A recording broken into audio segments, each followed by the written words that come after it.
Salut la machine, j'espère que tu es au top. Dans cette vidéo, on va voir comment traiter d'un cas de statique en utilisant le principe fondamental de la statique. Allez, c'est parti!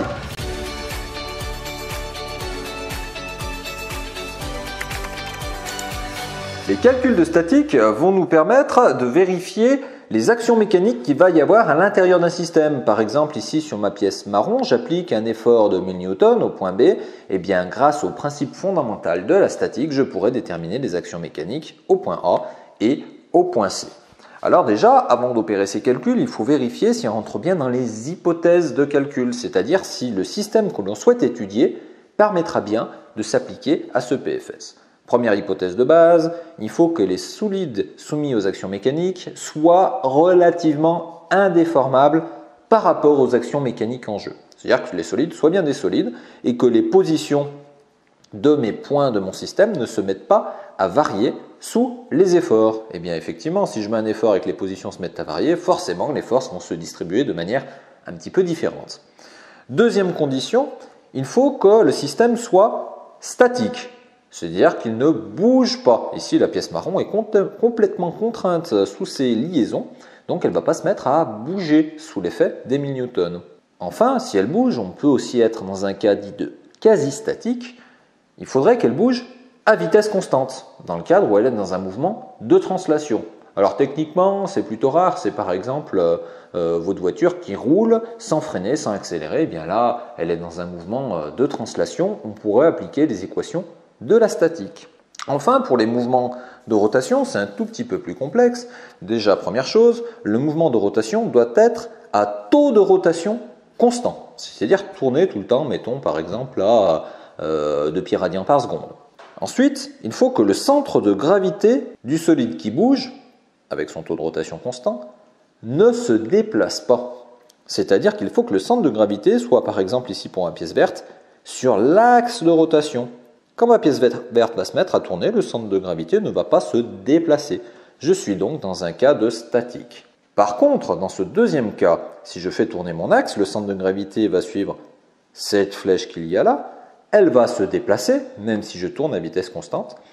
Du coup, comme le centre de gravité va se déplacer, eh bien, je ne suis pas dans un cas quasi statique. Je ne pourrai donc pas appliquer mes équations de la statique. On va voir maintenant comment étudier l'équilibre statique de ce solide-là. Donc on a vu qu'on était dans un cas statique. On va étudier l'équilibre statique du solide marron. Alors ce qu'on va faire, on va lui donner un nom, si ce n'est pas déjà fait dans l'exercice. Par exemple, on va lui dire qu'il s'appelle 1. Et on va nommer le bâti aussi, toutes les pièces qui vont être en liaison avec lui, 0. Il va falloir maintenant que j'opère ce que j'appelle un isolement de la pièce 1 pour calculer son équilibre statique. L'isolement, ça va revenir à la mettre toute seule, dans un coin, virtuellement, et à lister les actions mécaniques qu'il va y avoir dessus. Alors, avant de les lister sous la forme de bilan des actions mécaniques, déjà, je vais pouvoir les repérer. Je vais avoir mes actions de contact, c'est les actions de liaison. J'ai une liaison pivot ici, une liaison ponctuelle ici, et enfin, j'ai des efforts qui sont appliqués dessus par l'extérieur, par exemple ici, mais 1000 Newton en B. Je pourrais aussi avoir des actions dites à distance au centre de gravité qui pourrait être le poids. Donc maintenant, ce que l'on va faire, on va opérer le bilan. Donc dans un bilan, on écrit un bilan, bilan des actions mécaniques extérieures, et dans ce bilan, on marque pivot en A, ponctuel en C, et enfin l'effort de 1000 Newton en B. En face de chacun de ces éléments, on va maintenant modéliser ces actions mécaniques sous la forme de torseurs.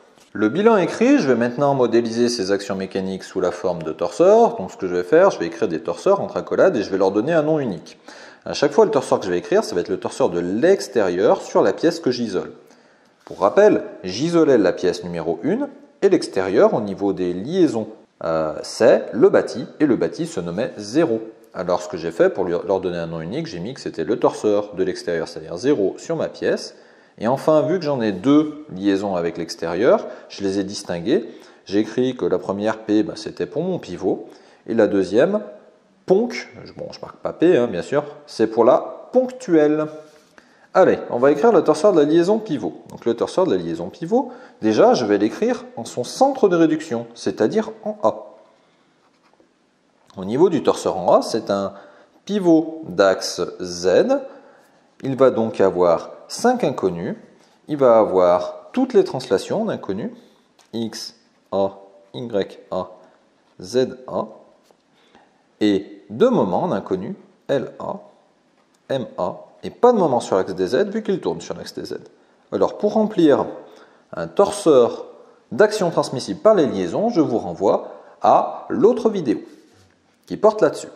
Ensuite, le torseur de la liaison ponctuelle. La liaison ponctuelle, elle, était écrite au point C.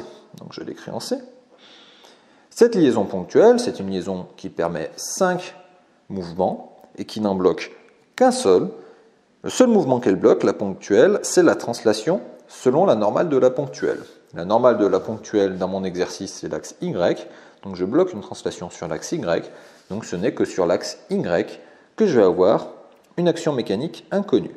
Je la nomme Y, et pour la distinguer de l'autre Y, ici, vu que c'est une autre inconnue, je la nomme YC, le nom de son centre de liaison. Partout ailleurs, je mets des zéros. Et enfin, mon torseur d'effort extérieur. Alors déjà, l'effort extérieur, il a été dessiné ici, il est écrit en B. Donc je vais pouvoir dire qu'il est en B. Ce n'est qu'un effort. On appelle ça aussi des glisseurs en statique. C'est-à-dire j'ai juste un vecteur d'effort qui est dessiné.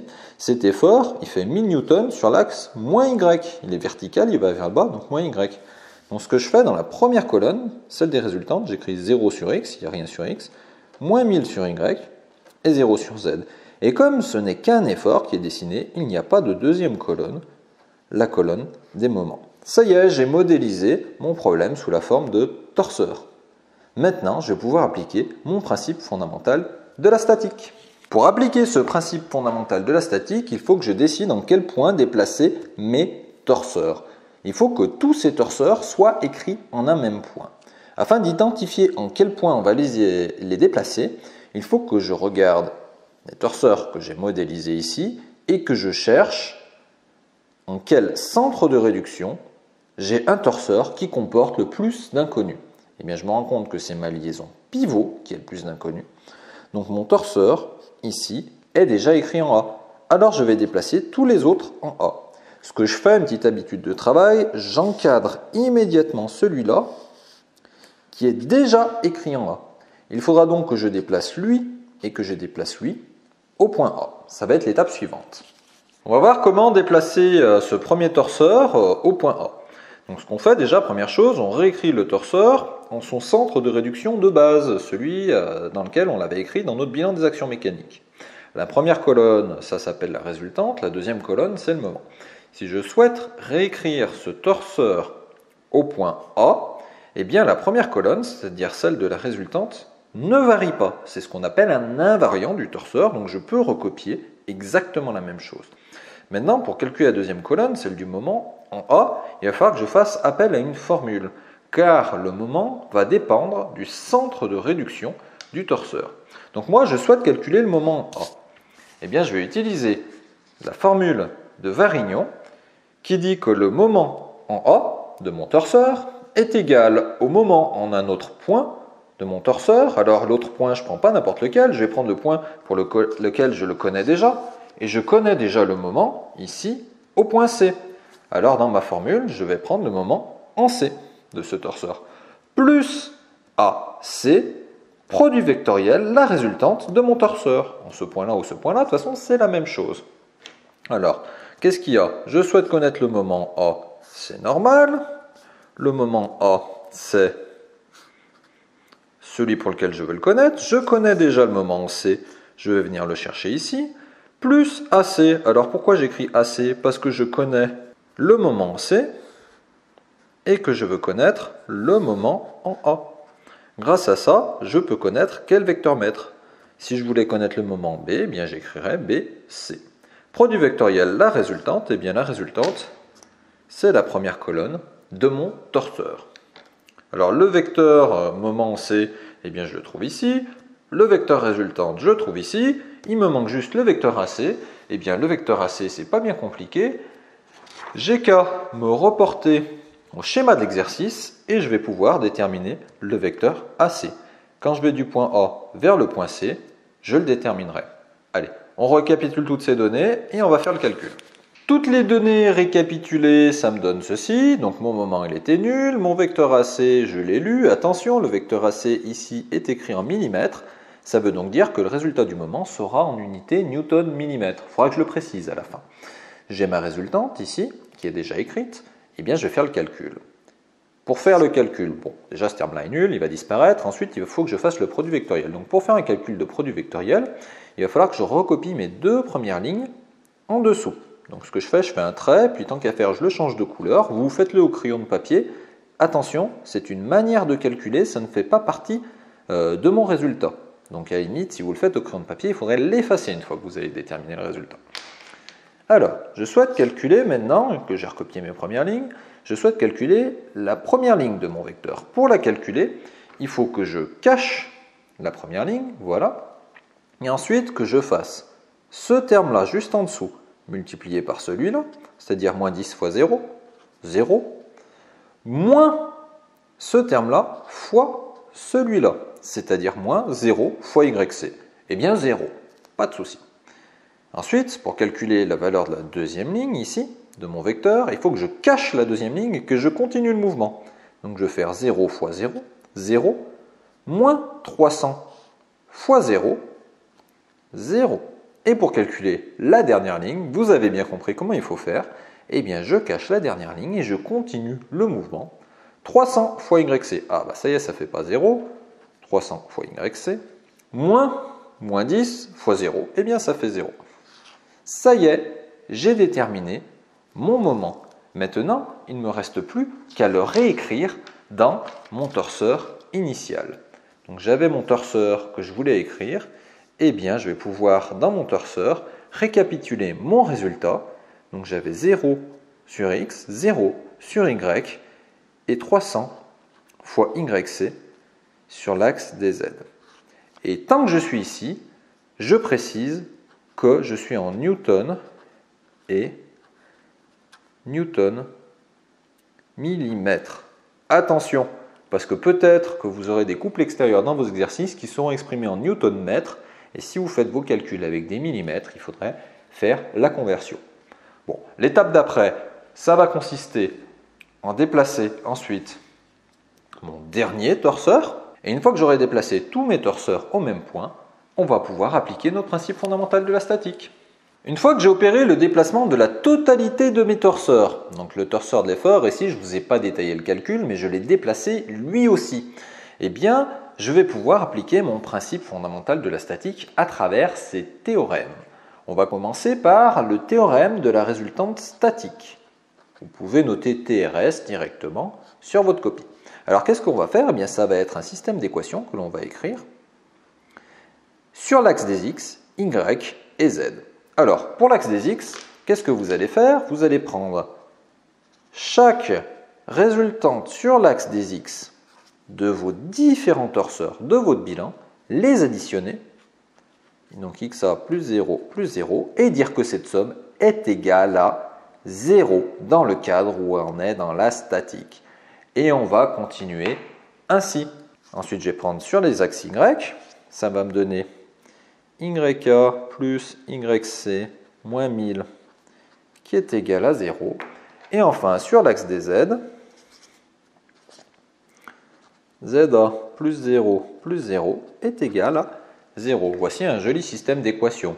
Alors bien sûr, je ne peux pas le résoudre, car quand je compte ici, j'ai 4 inconnus et 3 équations. C'est pour ça que par la suite, je vais écrire le théorème du moment statique. Le théorème du moment statique, eh bien, c'est exactement la même chose, mais cette fois-ci avec les moments. Donc je vais dire que lui plus lui est égal à 0, lui plus lui est égal à 0, et lui plus lui est égal à 0. Allez, je vais écrire ça dans un système.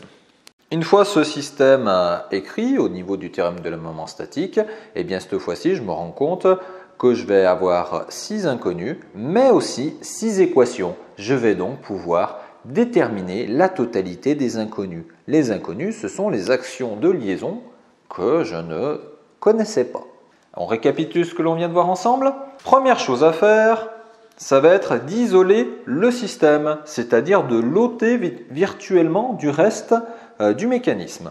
Une fois le système isolé, on avait effectué le bilan des actions mécaniques. On avait deux types d'actions mécaniques qui pouvaient s'appliquer sur le système, des actions de contact à travers les liaisons ou les efforts qu'il y avait, et enfin les actions à distance qui allaient être la gravité à travers le poids ou des actions magnétiques. Une fois que j'ai fait la simple liste des actions que je vais avoir, je modélise cette liste-là sous la forme de torseurs. Quand j'ai des liaisons, j'écris les torseurs d'actions transmissibles par les liaisons. Quand j'ai un effort, eh bien, je remplis que la première colonne de mon torseur selon le vecteur de l'effort. Attention, ces torseurs sont écrits en leur centre de réduction, c'est-à-dire les centres de liaison pour les liaisons et le point d'application de l'effort pour l'effort. Une fois que ça c'est fait, je choisis un point pour déplacer mes différents torseurs. Je veux prendre n'importe quel point de l'espace. Le plus simple, c'est de choisir le point pour lequel j'ai déjà un torseur écrit et pour lequel j'ai un torseur qui a le plus d'inconnus à l'intérieur. Une fois que j'ai déterminé ce point-là, eh bien, je vais pouvoir déplacer les torseurs. Pour déplacer un torseur, eh bien, il fallait réécrire la résultante au même point, en un autre point, et calculer le moment. Le calcul du moment se faisait à travers de la formule de Varignon. Une fois qu'on avait réécrit tous les torseurs en différents points, on allait donc pouvoir opérer la résolution. Donc une fois que j'ai réécrit tous mes torseurs et que je les ai déplacés en un même point, je vais pouvoir appliquer mes théorèmes des résultantes et mon théorème du moment statique. Le théorème des résultantes statiques, j'allais dire que la somme des résultantes sur l'axe des x était égale à 0. La somme des résultantes sur l'axe y est égale à 0. Même chose pour z. Et le théorème du moment, eh bien c'est la même chose. Je vais prendre chaque moment, je vais les additionner sur chacun de leurs axes, x, y et z, et je vais dire que cette somme est égale à 0. Ça me donne un gros système d'équations, des fois avec 6 inconnus, des fois avec moins d'inconnus, et que je vais pouvoir donc résoudre pour déterminer les actions de liaison. C'est la fin de la vidéo, j'espère que cette révision aura été efficace.